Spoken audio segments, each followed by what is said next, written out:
एक बार एक ऋषि एक पेड़ के नीचे ध्यान कर रहे थे। तभी उनके सिर पर पानी की एक बूंद गिरी और लुढ़कते हुए उनके गाल तक जा पहुंची। उन्होंने ऊपर देखा तो पाया कि एक कौआ एक शाखा पर बैठा रो रहा है। वे समझ गए कि वह बूंद एक आंसू थी। उन्होंने कौए से रोने का कारण पूछा। कौवे ने कहा, मुझे देखो, मैं काला हूँ। कोई मुझे पसंद नहीं करता। कोई मुझे खाने को कुछ नहीं देता। बच्चे भी मेरे साथ खेलना नहीं चाहते। यह जीवन जीने योग्य ही नहीं है। ऋषि ने उसे समझाया कि सच्ची खुशी हमारे भीतर ही है। वास्तव में खुश होने के लिए हमें जानना होगा कि हम कौन हैं और क्या है। ऋषि की इन बातों से कौवे को सांत्वना नहीं मिली। ऋषि को दया आ गई। उन्होंने कहा, क्या तुम कुछ और बनना चाहते हो?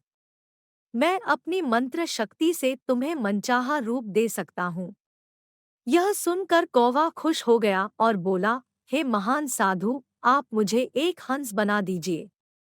हंस सफेद है, राजसी है। मैं हंस ही बनना चाहता हूँ। ऋषि ने कहा, अवश्य, किंतु पहले जाओ, हंस से मिलो। उससे पूछो कि क्या वह खुश है। कौवा तुरंत किसी हंस की खोज में उड़ गया। कुछ दूर उसे एक तालाब में तैरता हुआ हंस दिखाई दिया। कौवा हंस के पास गया और उसको पूरी बात बताई। हंस बोला, मैं खुश था, लेकिन केवल तब तक जब तक मैंने दो रंग वाले तोते को नहीं देखा था। उसे देखकर मैं समझा कि रंग ही संसार को सुंदर बनाते हैं। मैं तो सफेद हूँ। मेरे पास कोई रंग नहीं है। मैं खुश कैसे हो सकता हूँ? मुझे लगता है तोता ही सबसे प्रसन्न पक्षी होगा। तुम्हें उसके पास जाना चाहिए। यह सुन कौवा किसी तोते को खोजने निकला और काफी देर बाद जंगल के एक पेड़ पर उसे तोता दिखाई दिया। कौवा तोते के पास पहुंचा और पूछा कि क्या वह प्रसन्न है। तोते ने कहा, मैं खुश नहीं हूँ। मेरे पास केवल दो ही रंग है। लेकिन मोर के पास तो अनेक रंग है। उसके पास सुंदर पंख भी है।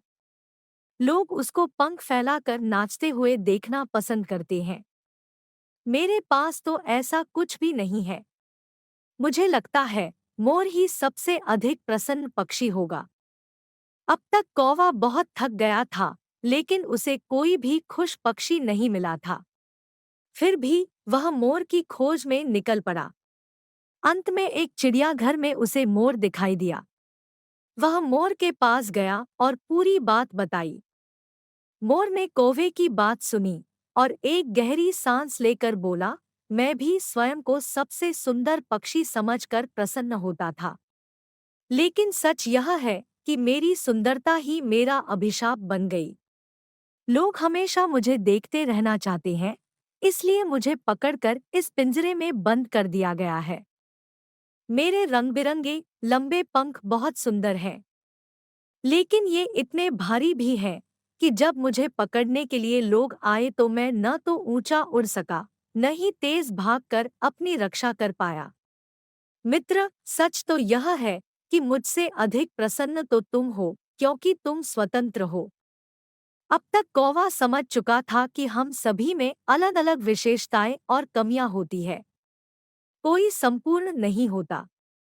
कौवे ने निश्चय कर लिया कि वह वापस जाकर ऋषि को धन्यवाद देगा और बताएगा कि अब उसे कौवा होने का कोई दुख नहीं है। इस कहानी का सार यह है कि हम जैसे हैं, वैसे ही रहना चाहिए।